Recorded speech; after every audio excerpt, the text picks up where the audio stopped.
Hi there, welcome to Simplilearn's YouTube channel. Imagine hundreds and thousands of rows of complex data and very little time to extract insights.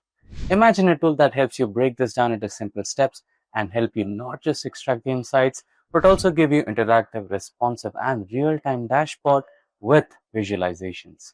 Yes, you guessed it right. We are talking about one such basic tool for data analytics, and that is none other than Microsoft Excel. That said, if these are the type of videos you'd like to watch, then hit that like and subscribe buttons along with the bell icon to get notified whenever we. Also, just that you know, if you want to upskill yourself, master data science and data analytics skills, and land in your dream job or grow in your career, then you must explore Simplilearn's cohort of various data science and data analytics programs. This program offers live sessions on latest AI trends such as generative AI, prompt engineering, explainable AI, and along with that, much more. Job Assist by Simplilearn also helps you get noticed by top hiring companies, hands-on projects across data analytics lifecycle and generative AI, and much more. Through our courses, you will gain knowledge and work-ready expertise in skills like data ethics, data analytics, SQL, Python, Tableau, Power BI, generative AI, and over a dozen others. That's not all. You also get the opportunity to work on multiple projects led by industry experts working in top-tier data and product companies. After completing these courses, thousands of learners have transitioned into a data science or a data analytics role as a fresher, or moved on to a higher paying job and profile. If you are passionate about making your first step in this career, then make sure to check out the link in the pinned comment and description box below to find a data science and data analytics program that fits your experience and areas of interest. Now, without further delay, let's go through the agenda. Now, we will be getting started by learning the Excel fundamentals. And after that, we will have a quick introduction to data analytics and its types. Then you will find the relevance of Excel in terms of today's data analytics high. Excel interface overview, and then we will directly jump into the Excel analytics project. So I hope I made myself clear with the agenda. Now let's get started with a small quiz. Which one of the following functions is one of the aggregate functions? Your options are HLOOKUP, VLOOKUP, XLOOKUP, and COUNTIF. Please do let us know your answers in the comment section below. And now, let's get started with our main topic, which is about Excel data analytics. One thing is for sure, the humble Microsoft Excel still stands as one of the most trusted and widely used tools for data analysis. Even in the age of artificial intelligence, automation, and advanced analytics platforms, Excel stands tall. Despite the rapid rise of technologies like Power BI, Tableau, Python, and machine learning, Excel continues to be the starting point and often the finishing line for millions of professionals analyzing data around the world. Whether you're a financial analyst building forecasts, or marketer tracking campaign performance, or a student running statistics, chances are Excel is where your data journey begins. Now, let's start with the first module, which is about what is data analytics and its purpose. So let's start with a simple but important question. What exactly is analytics? At its core, data analytics is a process of collecting, transforming, and examining raw data to uncover meaningful insights, patterns, and trends that help support decision making. It's not about numbers, it's about turning data into stories that drive actions. For example, imagine you work for a retail company. Every day, your store generates sales data, customer feedback, and inventory records. Data analytics helps you interpret that information to identify which products sell best, when sales peak, and what marketing campaigns are most effective. In a sense, analytics transforms confusion into clarity. It helps decision makers understand what's exactly happening in their business rather than relying on the gut feeling. The purpose of data analytics goes far beyond just collecting and storing data. Anyone can have data, but not everyone can make sense of it. Analytics helps organizations to identify opportunities and risks early to improve operational efficiency, optimize marketing and sales strategies, enhance customer experience, and ultimately make data-driven decisions instead of assumptions. As the saying goes, without data, you're just another person with an opinion. That's why analytics has become such an essential skill in today's digital world. Now, let's go to the section 2, types of data analytics. Now, data analytics isn't one size fits all. It actually comes in 4 major types, each one answering a different question and serving a unique purpose in decision-making process. Let's go through one after the other. First one, descriptive analytics. What happened is the question here. So this is the foundation, the starting point of any analysis. Descriptive analytics looks at historical data to summarize and understand past performance. For example, you might generate a sales report for the last quarter, calculate average monthly revenue, or track website visits over time. The goal here isn't to explain why something happened, but simply to describe what happened. Tools like Excel are great at this, using formulas, pivot tables, and charts to make data easy to interpret. Now, the second type, diagnostic analytics. This answers why did it happen. Once we know what happened, the next logical step is to ask why. Diagnostic analytics digs deeper to uncover the causes behind the trends and anomalies. Maybe sales dropped in July was due to seasonality, pricing issues, or reduced marketing efforts. Diagnostic analytics helps pinpoint the reasons using techniques like correlation analysis, variance analysis, and drill down reporting. In Excel, you can easily explore relationships between variables using charts, filters, and regression tools. Followed by that, we have predictive analytics. What might happen next is the main purpose of using predictive analytics.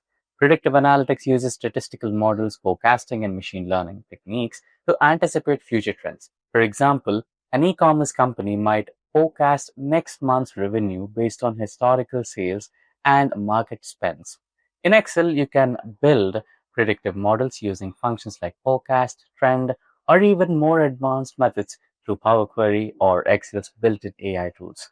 Predictive analytics transforms historical insights into forward-looking predictions. Now, the next one, which is prescriptive analytics. What can we do about it? Finally, prescriptive analytics takes things to one step further. It doesn't just predict outcomes, it suggests actions. It answers questions. Given what we know, what should we do next? For instance, if predictive analysis shows a potential drop in customer retention, prescriptive analytics might recommend increasing loyalty rewards or adjusting pricing, while Excel has limitations here compared to specialized AI tools. So, its what if analysis, goal seek, and solver add-ins allow users to test scenarios and determine optimal decisions, making it an accessible gateway to prescriptive modeling. So, these four types, descriptive, diagnostic, predictive, and prescriptive, form the foundation of modern analytics. Together, they help organizations move from simply knowing what happened to confidently deciding what to do next. Now we enter the module 3. Why Excel is still relevant for data analysis. Now you might be wondering, with so many modern tools like Power BI, Python, R, or Tableau, why does still Excel still matter in today's world of advanced analytics? Well, the answer lies in its balance of simplicity, versatility, and power. Let's break down. First one, accessibility and ease of use. Excel is one of the most widely available tools on the planet. From students to CEOs, almost everyone has access to it, and that universal familiarity makes it incredibly powerful. You don't need to be a programmer or data scientist to start analyzing data. Excel provides a low barrier to entry with drag and drop features, pre-built templates, and intuitive functions that allow anyone to learn. It's often the first step in a person's analytics journey. Many professionals use Excel as learning environment before transitioning into tools like Power BI or Python, and because of its available on virtually every operating system, Excel remains a democratizing tool, bringing data analysis capabilities to anyone, anywhere. Now, powerful analytics capabilities is the second reason. Behind its familiar grid interface lies a surprisingly advanced analytical engine. Excel supports a vast range of functions, formulas, pivot tables, data visualization tools, and automation features. Here are a few examples. Pivot tables summarize and explore large datasets instantly. Conditional formatting highlights trends and anomalies. Power Query allows for efficient data cleaning and transformation. Power Pivot enables advanced modeling and relationship between tables. Charts and dashboards communicate insights visually with ease. And let's not forget Excel's AI-powered tools such as Analyze Data and Ideas, which automatically suggest insights, trends, or patterns. With these capabilities, Excel isn't just a spreadsheet, it's a comprehensive analytics environment in itself. Now, the third reason, integration, and compatibility. Another major strength of Excel is how seamlessly it integrates with other platforms. You can connect Excel to databases, APIs, Power BI, Google Sheets, SharePoint, or even cloud services like Azure and AWS. This flexibility makes it a perfect bridge between simple data analytics and more advanced analytics platforms. For example, a financial analyst might export or import real-time data from SQL database, clean it with the help of Excel, and then publish the results to a Power BI dashboard for interactive visualization. This smooth workflow keeps Excel at the heart of many enterprise analytics ecosystems. The fourth reason is real-world use cases. Across industries from finance and HR to marketing, logistics, and education, Excel continues to be an indispensable tool.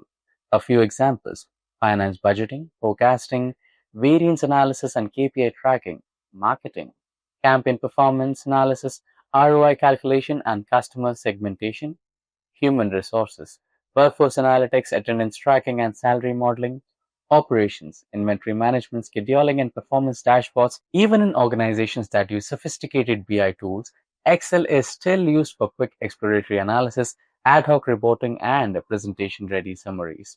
It's like a Swiss army knife of all data analytics.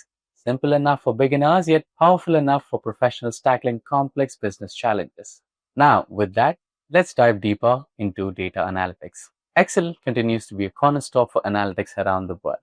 In the next module, we will dive into Excel's interface and explore the key functions that make it such a reliable tool for any data-driven professional. Some of these essential functions include the following: trim, to remove unwanted spaces and text; clean, to remove unprintable characters; text, to format dates, numbers, and values; average, median, standard deviation for statistical analysis; index, match, and lookup to perform advanced data searches and relationships. Mastering these functions will take your Excel skills and your analytical confidence to the next level. Now, let's dive into the demonstration of building dashboards with Excel. So now, let's get into data analytics. On my screen, we have a banking data set. So here we have the customer details: gender, marital status, age, education, occupation, contact numbers, the state, the PIN code, bank IFSC, region, account number. And apart from that, we also have bank related data where we have the same customer details, and I have added a few more columns here. So the reason is we will be attaching these entries to this particular sheet so that we have all the data segregated in one place. You'll learn that on the go. We'll be using some lookup functions for that. And now here you can see the bank details. So here we have a few more details based on the account type, the account balance, what are the type of transactions happening in their account, transaction type, is it check transfer, card transfer, net banking, phone related transactions like Google Pay or Phone Pay, and is it any other transaction like NEFT or RTGS, or is it about EMI options, and a lot more options here. So all these data sets that I'm using today are not real data sets. Those are created data sets. So you might find some names here which are not real names or doesn't belong to any of the real customers. Even the customer IDs and all the phone numbers, those are not real numbers. So you're just using this data set created by artificial intelligence for analytics purpose only. And all the names of the banks are also created names, not the real names. Let's take care of it. Now, so here we have the account balance and transaction type. Is it a wire transfer, check transfer? And we also have a payment network which we have considered. We are having Maestro, Visa, MasterCard, etc., RuPay, and also the card type. Is it contactless card, virtual card, or a student card, premium card? The card type as well. Is it a debit card, credit card? And then you also see here we have loan types, and not all customers have loans. A few of them have savings accounts or current accounts or business accounts, and a few of them have loans here. And also we have a wide variety of loan types available, which is term loan, educational loan, business loan, etc. And here we have the principal amount, loan tenure in terms of months, and rate of interest, and the remaining balance they need to pay. And if any of the accounts have converted into NP or non-profiting or no, we have the details over here. So you can also have some blank cells, which means that these customers do not have any accounts or loan accounts related to this particular bank. Now that we have a brief understanding of what exactly are we dealing with, let's get started with data cleaning, data segregation, and then some data analytics.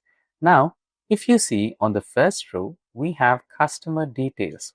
So AI created customer details in this particular fashion, which has the customer ID along with the customer first name and the last name. But in real time, this might not be the good scenario to work with, right? So we will be cleaning this particular data set. So for that, let's insert a few more rows. So here I'm using maybe one or two different rows. And now the cleaning. Select the column that you want to be split or cleaned. Go to data, and here we have text to columns. Now what does a text to column operation do? So here if I click on or hover onto this particular option, it says split a single column into multiple columns. For example, you can separate a column full of names into separate first and last name columns. You can choose how to split it up, fixed, within, or split at each comma, period, or other character. So it is nothing but a delimiter.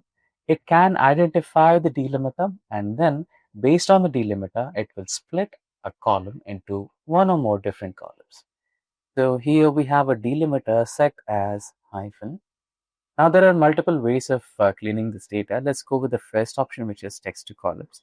So I'll click this text to columns, and here I am selecting delimited with. Characters such as comma or tabs separate each field, right? So in our case, we have the hyphen, right? So we will go with delimited option and then go to next. Here we have preset delimiters like tab, semicolon, comma, space, and others. So we have a hyphen, so we'll go with the other option and we'll mention the delimiter, which is hyphen. And you can already see the preview on the screen. So we have the customer details column and then the first name column and the second name column. Once you're happy with the preview, you can just click on next, and then you will have this particular data format, general, text, etc. So you can always go with general, where Excel decides the data type based on the data present in the columns, or you can also choose the type of data item or data type which you want for your data set. So I want text here, so I'll go with text. So all the customer details, which is the customer ID, is a text format, and first name and last name is also a text format. So I'll go with text option, and then you can click on finish, and as soon as you do that, you will have the data already available. So replace it. So there you go. This is one way of doing it. Let me quickly undo it. And the next way is flash fill. Now that's one intelligent feature where you don't have to manually check for the option which is text to column and all those things. You can copy this particular first customer ID and paste it over here, and then select the first name and copy it over here, and then the last name, copy it and paste it over here. Now you have a template which Excel understands. If you double click, right, let me just quickly undo that. You can see an option, a small box, right? That is flash fill option. If you double click it, Excel has automatically understood a pattern. It means it now can segregate the first names and the last names along with the customer ID all by itself. Now, let's quickly perform that flash fill option.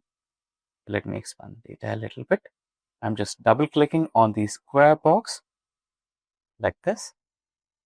I think there has been a small mistake, but not a problem. It needs a little training. So what I'm doing is I'm trying to copy and paste the elements a little bit so that it understands what's to do next. Yeah, that's the flash fill logo.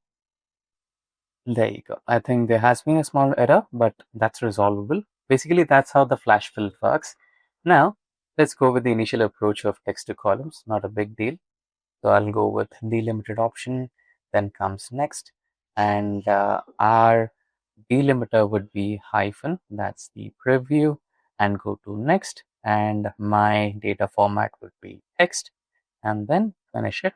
The data already exists. Do you want to replace? Yes, I want to replace it.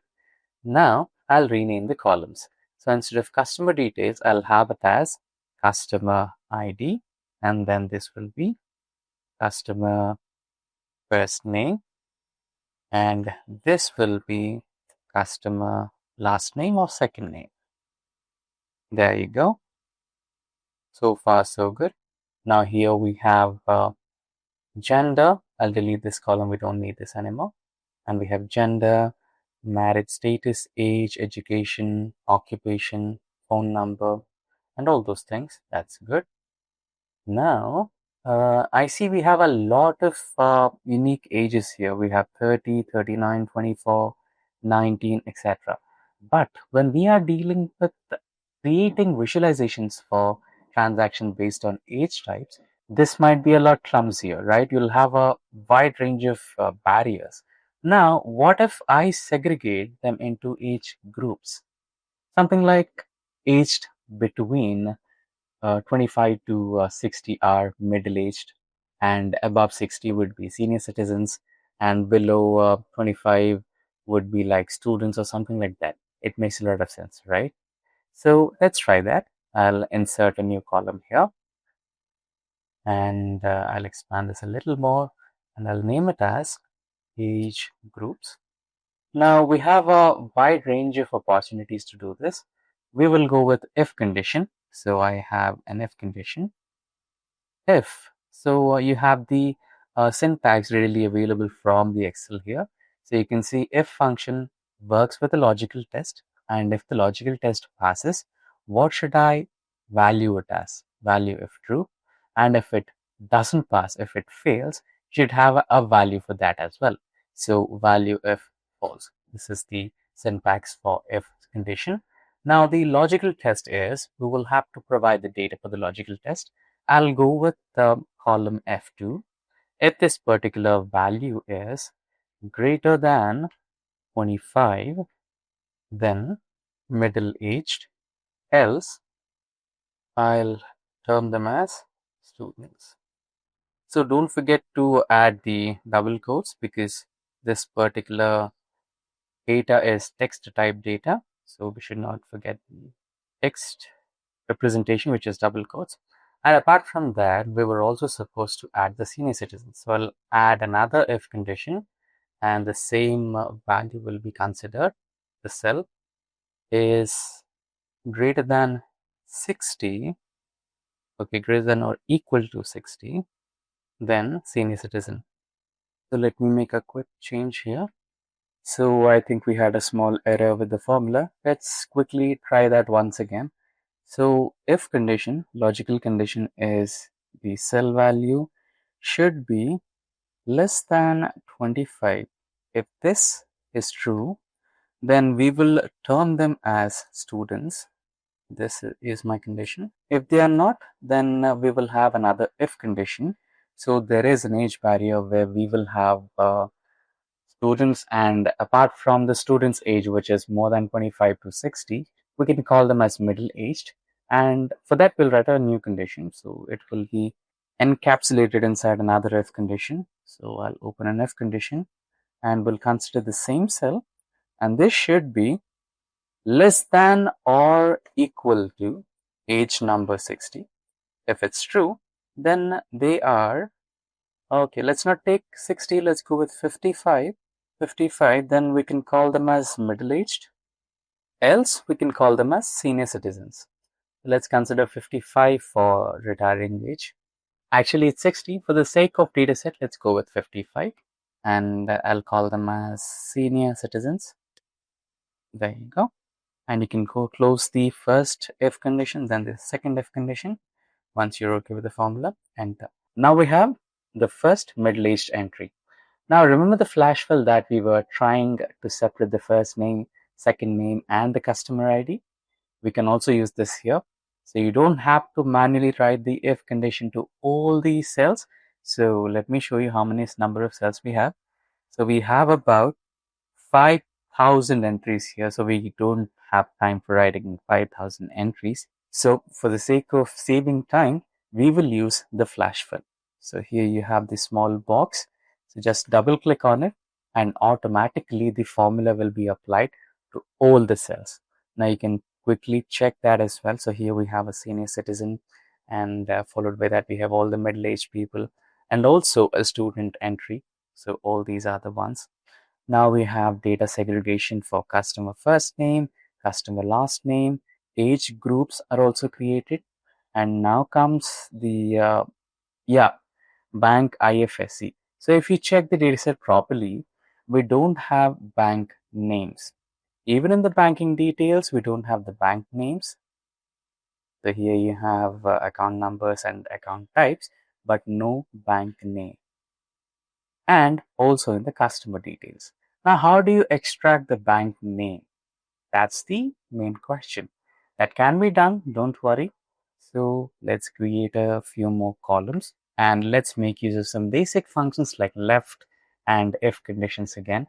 So here you can see we have SBIN, AXIS, ICIC, and PNB and a few more entries. So what we are going to do is we are going to extract the first four letters of this particular bank IFSC, and based on that we will deem or we will term that particular bank first name to be the complete name. Based on the first section of this IFSC code, we can name or term that particular bank's name. That's the idea. So basically, since I created this particular dataset, I have a clear idea that we have about 5 bank names here. So based on that, let's go ahead and name the banks. So I'll use the function left and text. So this is the text I want to go ahead with, which is in M2. And how many number of characters you want to extract? So SBIN. So we have about 3 to 4. So let's go with 4. I'll go with 4 and enter. We have the name here.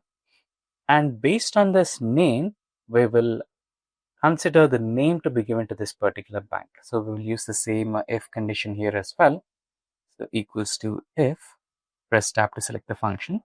If this particular entry is equals to SBIN, then name it as State Bank of India. Or if this particular value is equals to AXIX, which is Axis, then name it as Axis Bank. Another if this value is equals to HDFC, then name it as HDFC Bank. Similarly, if this particular entry is PNB0, I think we missed the cell address, equals to PNB0, then name it as Punjab National Bank.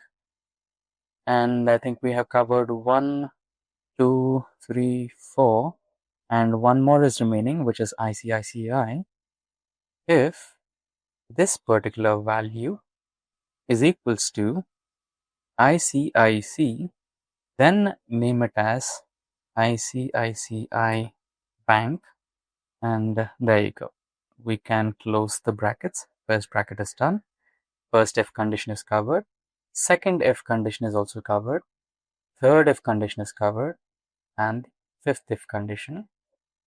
No, I think we have covered the fourth one. Last fifth, yeah, that's the one. There you go. Now enter. Now we have the first bank name, which is State Bank of India. Now we will quickly use flash fill to extract this left function to all the entries, and similarly another flash fill function for filling the bank names. So we can use the double click option. There you go. We have all the first 4 letters of the IFSC code, and similarly based on the IFSC code's first 4 characters, we'll also have the bank names. So we have bank name provided and the first 4 IFSC. Let's name it as this. Yeah. There you go. Now we have a better cleared data. We have dedicated customer ID. We have dedicated first name, second name, or the last name, gender, marital status, age and age groups as well, and their education, occupation, phone numbers, state, regions, bank names, etc. Right? I think that's good enough. Now let's also check this. Do we have any other details to be added or not? That's okay. So we added bank name based on formula of if and left, right? Now there was another method, okay, this is just for learning purposes only. There's another method where we could have added these names manually to all the banks based on the IFSC code. Now, let me explain you how that can be done.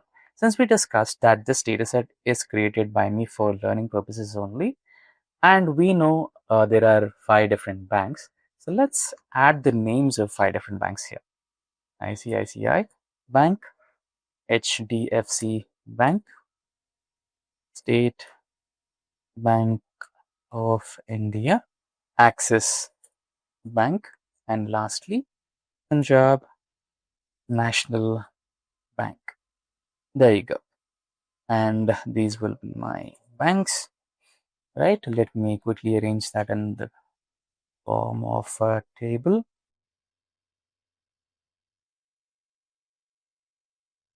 So here we are learning table formatting, right? So that's how you can color and you can create a table, add borders, etc.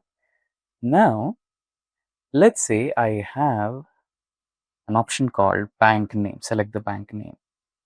So do I have a drop down option where you can manually select the bank name, and can we create it? Yes, we can create it. And that's called data validation, where you can validate the data, and based on the selection, you can have a drop down menu. So to do that, you need to first select the cell, go to data, and then here you have an option called data validation. So you can see it says pick from a list of rules to limit the type of data that can be entered to a cell. For example, you can provide a list of values like 1, 2, 3, or only allow numbers greater than 1000 as long as it's valid entries, right? So here we have that option. So you can click on data validation, and here you have the settings. So we have a wide variety of options to go ahead with.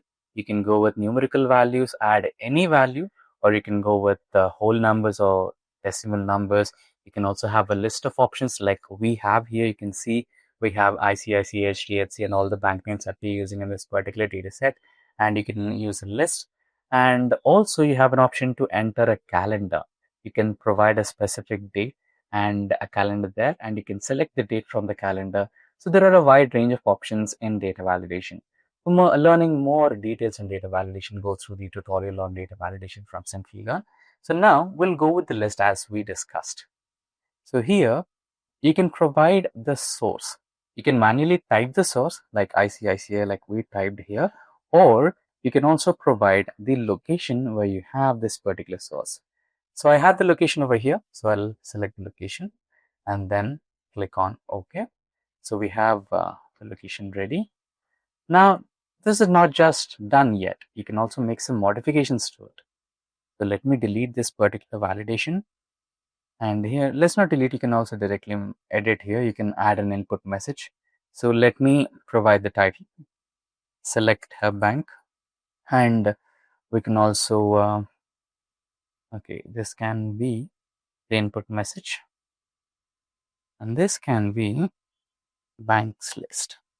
Now you can also have an error alert as well, just in case if the user tries to enter any manual name apart from the provided list, then it should be an error, right?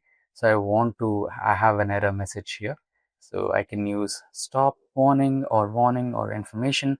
I'll go with stop, and the title should be saying wrong, or you can say bank not found.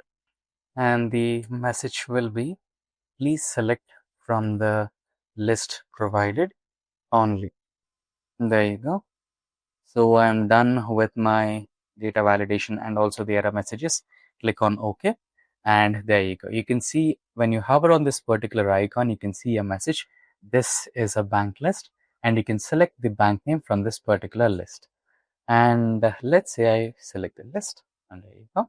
Using the same flash fill, I can extend this particular list of options. And now this particular cell has data validation. Now, apart from the available banks, let's go with some other bank name which is not provided in my list. Let's go with random bank. And if I press enter, I'll find an error. And the error says, please select from the provided list only, right? So this is the error. Now what this does is, this avoids any kind of misentries into your data set. That's one good functionality of data validation. Now you can select the list entries only, and you can add the list, whatever you want. There you go. Now that's how you do data validation. Now the next job is to segregate all the data into one place. Then we can perform the filter operations. We can also eliminate the duplicates, right? We have about 5,000 different entries. So there might be a possibility or may not be a possibility. Both could be possible, right? You may have a duplicate entry or may not have a duplicate entry. But the best thing is, before you start with any data analytics on any platforms, whether it is Excel, Power BI, or Tableau, or any platform, the first step is data cleaning and segregation. So that's what we were doing so far. So we have segregated all the data that we needed. Now the remaining part is we need to collect all the data into one place. Since you're working on Excel, it's not so complicated. But if you're working on an analytics platform like Power BI or Tableau, that is called as data modeling, where you connect all the different data models in one place and they have a relationship established between them. Now, it's simple in Excel. All you need to do is just copy paste in the best way possible, or you can also build a data model in Excel. So both are possible. Let's go with the simpler version. Now, what we need to do is copy all the data and paste it in one single place. So far I'm comfortable with the data, whatever I have. So let me create a new sheet, and here I'll copy the bank details. So I have year here. I'll copy this and paste it here. Let's call this sheet as worksheet or workbook. And now go to the customer page. So we have selected all the data. So back to the workbook now. Before you paste the data, make sure you select this cell and then go to the paste options here and just click on the drop down, and here you have the option of paste values only. Why we are going for the paste values only? So you might be having a question. So if we go back to the data set, and here if you check the particular cell here, we have a formula, right? And apart from this, we have a formula for majorly all the cells over here. So when you're copying and pasting the cells with formula, then you will face the reference error in the worksheet. To avoid that reference error, we will use paste values only option, so that it gives you all the values without any kind of formulas in the cell and without any complications. So you have the customer's data and the first name, last name, and all the details that we had in the customer details. And now let's head back to the banking details, and we don't want these cells that I've inserted. So let me eliminate these cells, so you can just delete them, this one as well. Yeah. Now what remains is, we needed the account number, account type, and rest of all the data entries which are present here. And we'll copy these. And again, the same approach. Go to paste, special, and here values only. Now we have two entries of account number. We can delete one, not a big deal. So there you go. So again, before you perform any analytics, the first important major step is to clean and segregate your data. Now you can see the rows and columns are not properly aggregated, or not aggregation, basically organized. So you have a simple shortcut for that. All you need to do is select any one of the cells and click and Control A, which selects all the cells in one go. Then you have a shortcut key. Remember this. Press Alt and release once. Then alphabet H, press and release once. And then comes the alphabet O, press and release once. And lastly, alphabet I, press and release once. There you go. Now what this does is, it organizes the cells width and height. So this one was for width, and there's another one for height, which is for Alt+H+O+A will be for height and Alt+H+O+I will be for width. Now we have organized the cells in width. Now Shift, Control and arrow key selecting all the header cells. There you go. Now the header cells are also done. Now select all the cells and we have the borders. Now the data is correctly aggregated. And another important step is save the data after each and every iteration so that nothing is lost on the go. Now we have saved it. Now we also have some important statistical functions like sum, count, average, mean, median, mode. So let's also go through these ones. So the name itself speaks, not too much complicated. So we have account balance. So let's freeze this particular column. You can freeze this by selecting the column and going to the view option, and here you have the freeze panes. Freeze the column. You can select the columns that you want to freeze. I'll freeze all these, or you can simply shift this particular column so that you have a better readability. Press and hold, and there you go. You have moved it over here. Now you have a reference column with numbers to implement all these statistics functions, aggregate functions, which are sum, count, average, median, mode, minimum, range, standard deviation, variance, and quarter, percentile, etc. So let's go with this one after the other. Now let's go with sum. So sum function. So why are we doing this? So that we have a quick idea on sum, sumifs, and all those functions, right? So sum and select the range. It will give you the sum of all the entries. Give a small error. Sum function. Enter. Okay, there is a data type error. Okay, let's consider a different column. I think it is due to the currency format, and here we are selecting the whole number format. Not to worry. We shall now explore with this particular function so that we can also have a filter. Go to data and here apply the filter to this particular column on and eliminate blanks.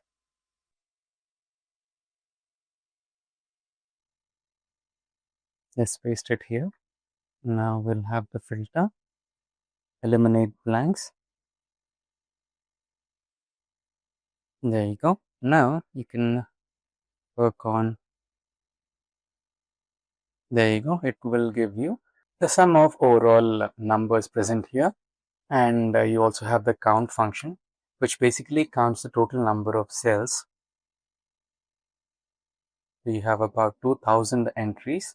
So basically out of 3000 employees or 3000 account holders, more than 2000 account holders have gone with taking a loan with the bank. Now let's find the average tenure period provided to all the account holders.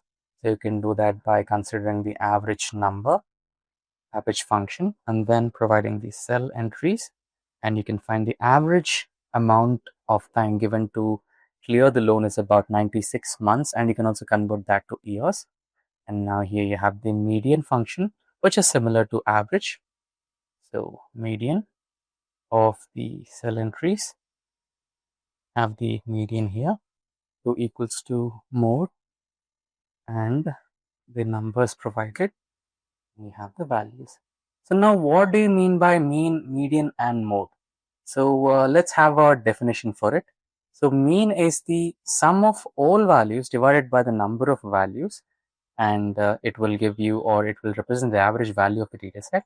And similarly for median, the median is the middle value when all observations are arranged in ascending or descending order. If there is an even number of values, the median is average of all the two side of middle values. And lastly, the mode. The mode is the value of that occurs most frequently in the data set. So the data set will have no mode, one mode or unimodal or multiple modes. So basically, the maximum number of repetitions for a dedicated number is called the mode. So here you can see 120 is repeated most number of times apart from the other provided number of months per dedicated loans, right? So maybe it could be a home loan or a kind of a car loan or a bike loan.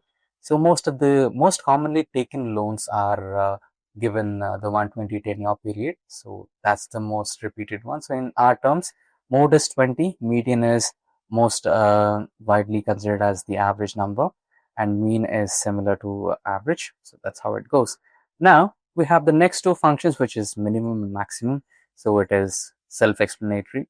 So you can provide the function minimum min of all the provided numbers here, which gives you the minimum number of tenure, which is 12 months, and also the max number. So you can just type down max and press tab to select the function, give the range of tenure numbers, and you have the maximum as 240 months tenure period, so which is that one. And you also have range function. So what is range? So range is a measure of how spread out or diverse or dispersed the data values are. It shows the difference between the highest and lowest values in a data set. So it's like a maximum value minus the minimum value. So you can perform it in two ways. You can select this cell, which is the maximum value, minus the minimum value, or you can simply use the range function from the available formulas, or you can just imply this particular one which we have gone with. And the next one is the standard deviation. So standard deviation measures how much the data values vary or spread out from the average. It tells you how consistent or scattered the number of your data sets are. So you can perform standard deviation using the formula STD-DAV. So you have two different types of standard deviation. So it is based on the entire population, and the other one is based on a sample. So you can just go with the standard formula, which is standard dev here, or the entire population one, or the one which you have over here, right? And you can provide the range of numbers of the entire population in your cell, and you have the standard deviation value here. Now next we have the variance. So variance measures how far each data point is from the mean on average. It represents the average of the square differences between each value and the mean. In short, it shows how spread out the data is, just like standard deviation, but without taking the square root. So you can also use the variance formula. We have covariance and covariance P. We can go with this one. We use the covariance in a wrong way. So next we have percentile, and you can provide the percentile, and K is the percent you want. Let's say I want 25% of the range, and you can provide 25, enter, and you have that. So if I wanted 21% of the entire period provided for tenure, then I can provide the number as 0.21, which gives me 21% of the provided tenure. That's how you implement the percentile. And similarly, Q1 and Q4, this is also the percentile functions, where you can provide a quarterly basis function. If you want the first quarter, you can provide 0.25. Similar to this one, you can go with 0.50, 0.75, and 100% or 1.0. So that's how it works. So basically you provide 0.25 here, 0.5 for this one, 0.75 for this one, and 1.0 for this one. This is the quarter 1, quarter 1, quarter 4. That's how it works. And variance. Now let's go back to the, that was a quick scenario on the aggregate functions or the statistics functions in Excel. Now let's go back to the pre-worked workbook, and we are all good to go. Now let's also create a duplicate of this workbook, move or copy. So why am I creating a copy? Because I want, let's say I want to work on the loan section only, right? In that scenario, I don't want the other regular accounts. So for that, let me quickly apply a filter for this one. Go to the data section, select the filter, and a filter has been implemented.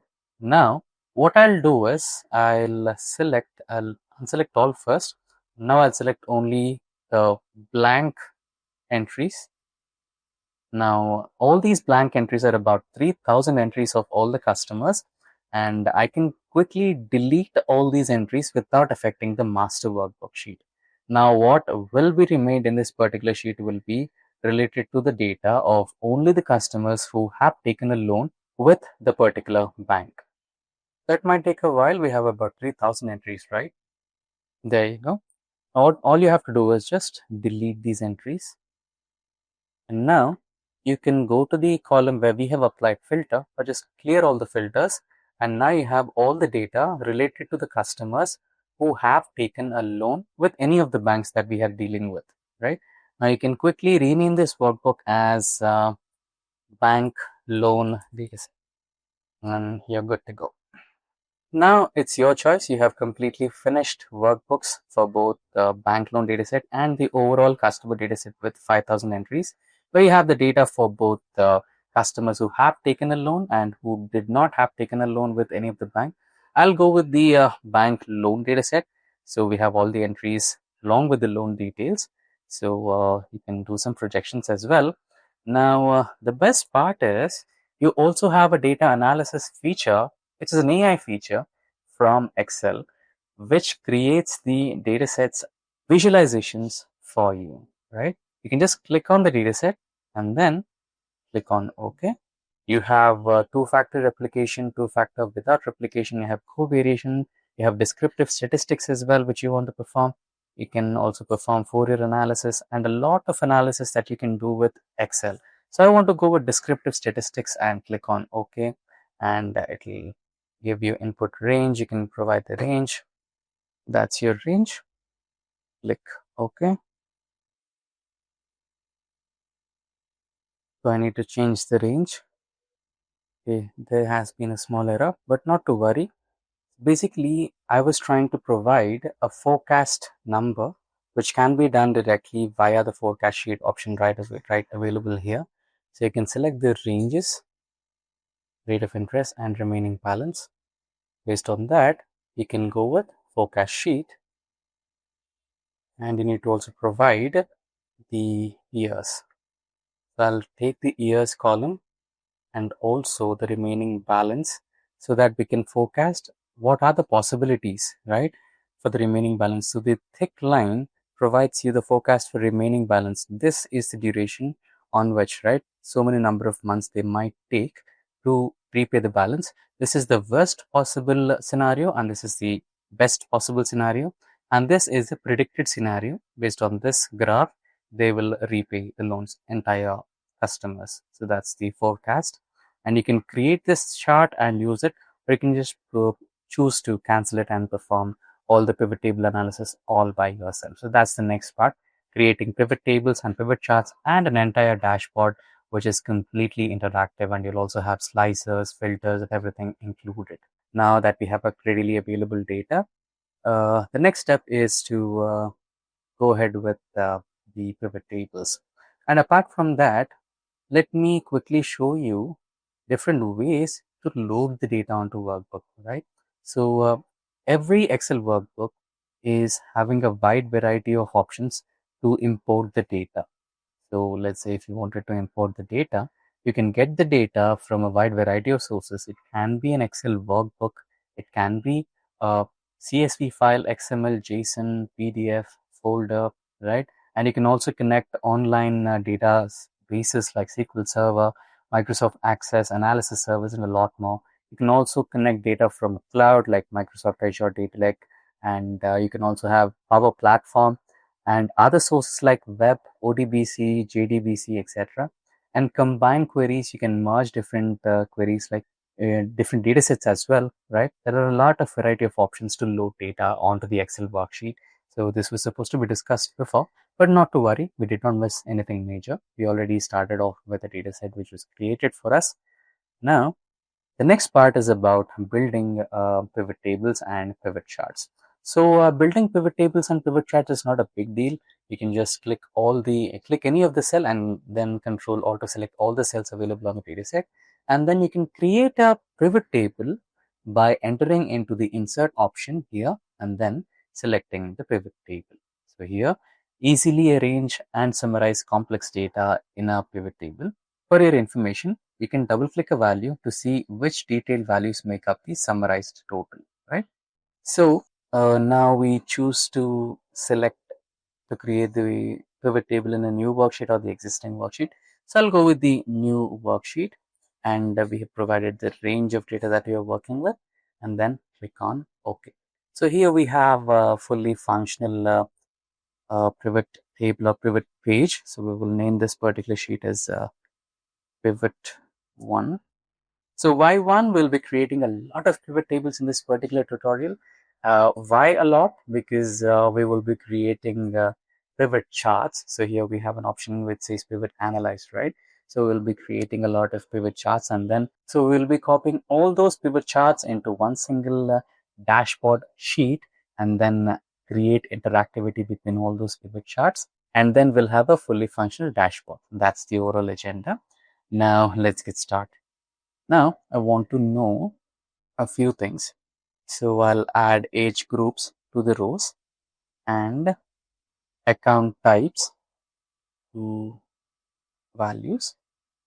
So now we have a detailed pivot table here. So middle-aged people have about 1046 accounts. Senior citizens maintain about 311 accounts, and students have about 359 accounts, right? So we have a pivot table for this. Now you can select this particular data and then go to pivot chart, and you can create a pivot chart for yourself. By default, we had a column chart, and then okay, based on age groups. So this is our first pivot table, and here we will insert another pivot table, and let's name it as pivot 2. Now I want to know the loan type. So I'll add loan type to rows, and then if I drag and drop the loan type once again to values, so I'll have the count of loan types as well. Now we will know you will have the count of loan types. You can select the entire data set and insert a pivot chart, and you can have a pie chart, and you can also choose which type of pie chart you want, and then press OK. Loan type. Now go back to loan dataset and insert.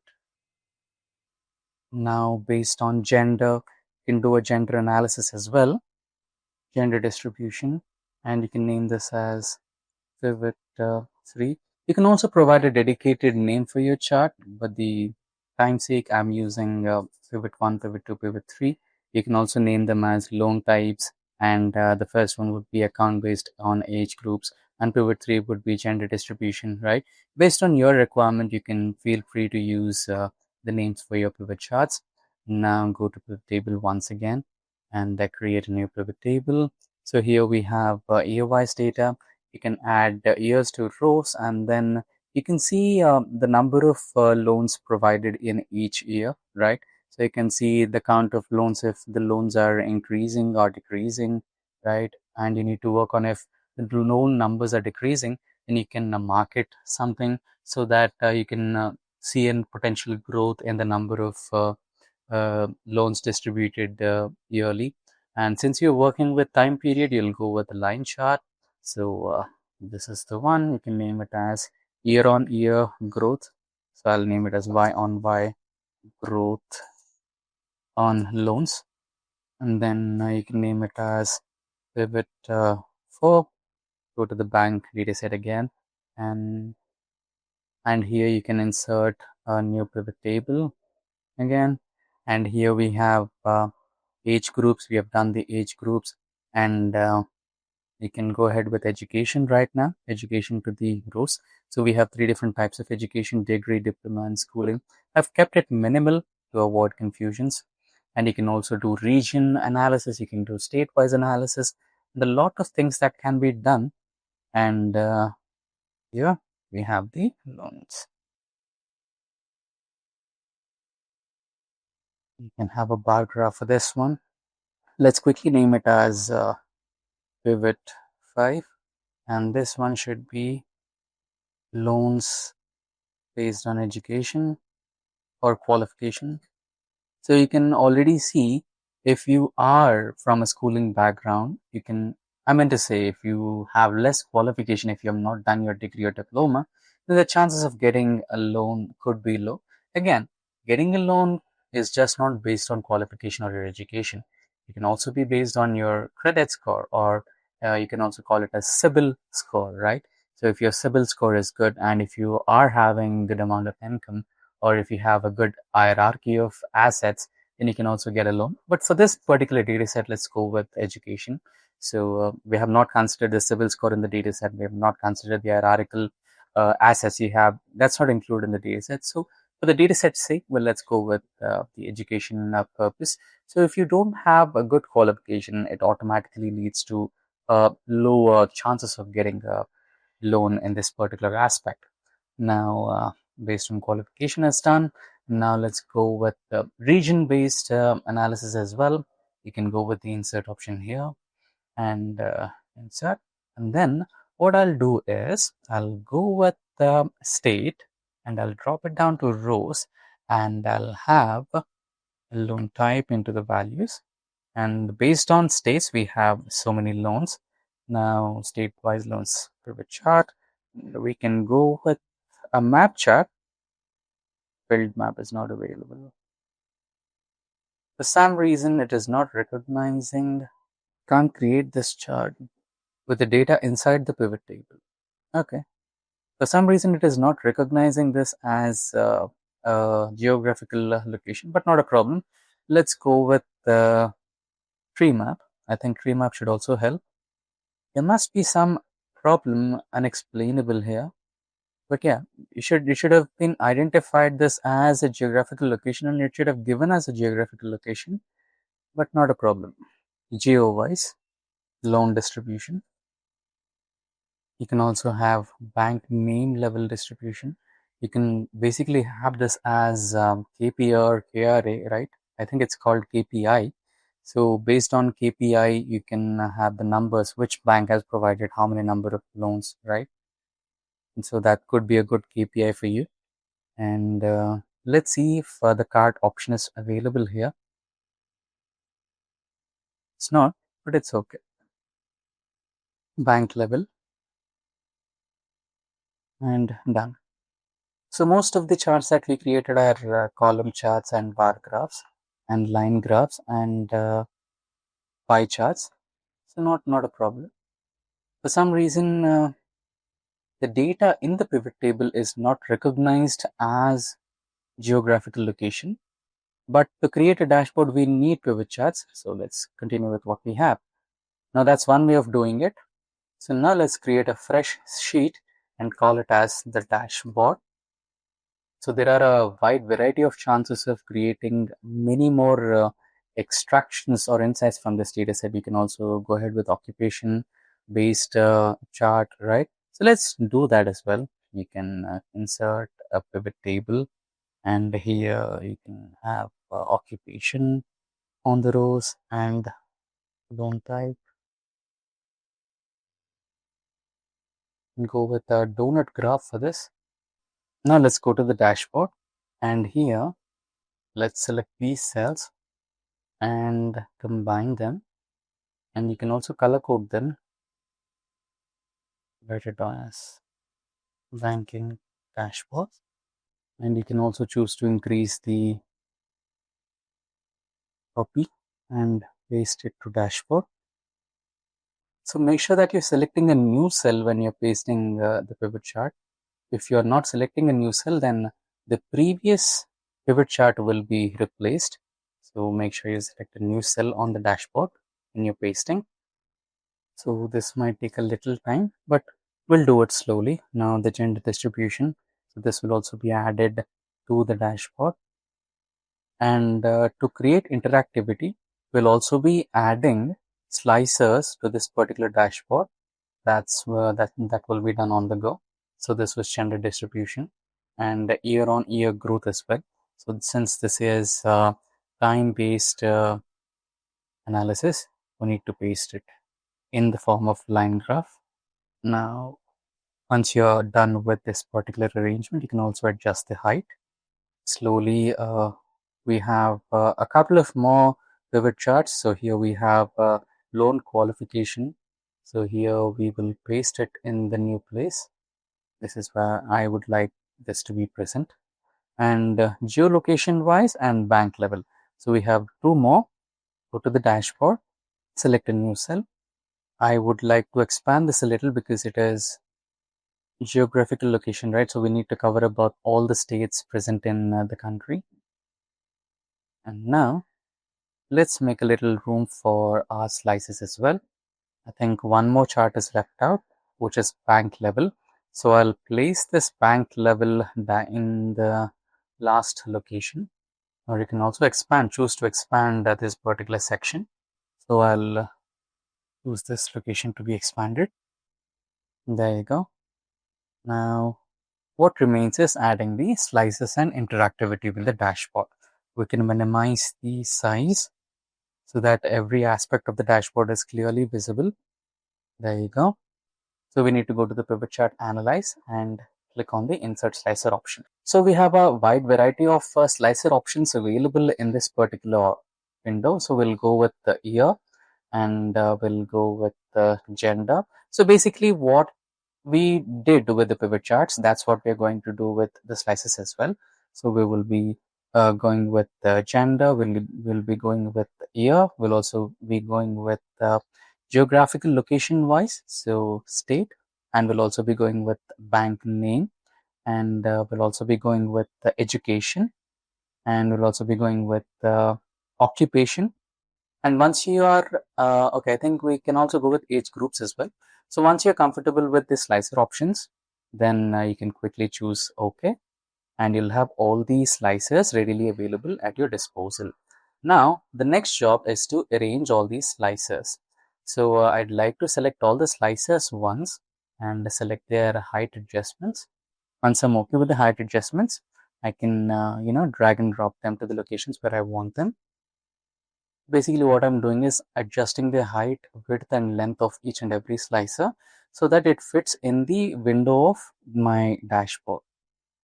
So it might take a little while. Not to worry, let's do it slowly. So far we have done with 1, 2, 3, 4 slices. So we have about 2 to 3 more slices. So let's do that accordingly. And I have the gender slicer here. So I'll send it to this particular location near to age groups, and I can also adjust the height of this particular slicer. And what is remaining is the last one, which is year based slicer, and which will be placed here. There you go. And now it's not done yet. Let's say if I select, right, let me adjust the gender slicer. Let's say if I select the data for Andhra Pradesh, there will be changes in only one particular, state, right? So it will not give me the entire uh, changes in the overall dashboard level. Now, what do I do to get that interactivity? So for that, you need to right click and select an option here, which says report connections, right? Now, what this does is it helps you create connectivity between all the slicer options available on your dashboard. So far, you have about 6 to 7 slices, right? So you need to create the same for all the slicers. So the first state level slicer is being connected with reports. So I need to do this to all the slicers. It might take a little while. Let's do it slowly. But doing this will help you maintain an interactive dashboard. That's the main agenda. So click OK. Similarly to this particular education slicer. Let's undo that. I think I deleted it by mistake. So we need to do report instead of remove. So let's restore. There you go. Now similarly to the occupation one, right click, report connections. Select all the available pivot charts in your dashboard. There you go. And press OK.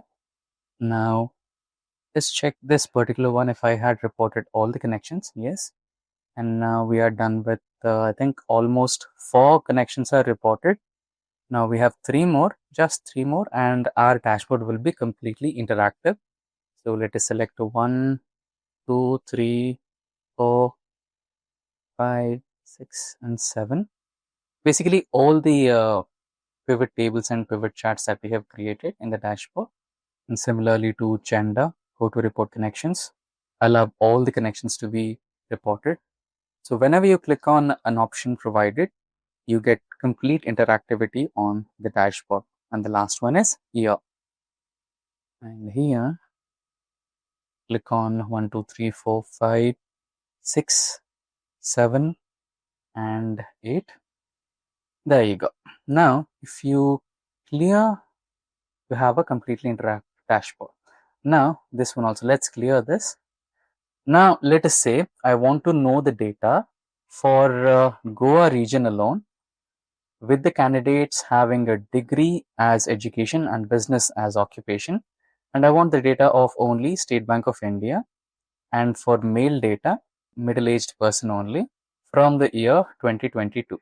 Now I have the entire report, right? And similarly, if I wanted a few more entries for male and female as well, then you have the interactivity here, right?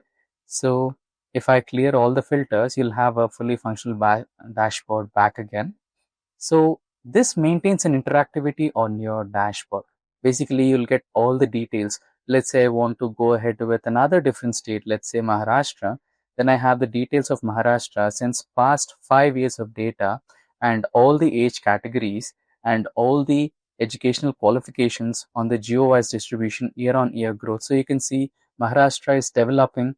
So you can see from 2021 to 2025, you can see a stable increase of growth of loans. So people are taking many loans and investing in better businesses and all those things, or home loans, right?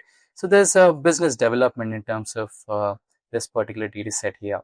So that's how you create a fully functional and interactive dashboard in Excel. So that brings us an end of this session on Excel for data analytics tutorial for beginners. And you have learned data cleaning, data segregation, data organization, data validation, conditional formatting, dashboard, pivot tables, and a lot more.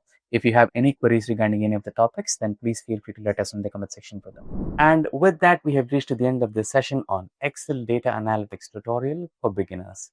Should you need any assistance or any other resources used in this session, like PPT and others, please do let us know in the comment section below, and our team of experts will be happy to help you as soon as possible. Until next time, thank you for watching and stay tuned for more from Simplilearn.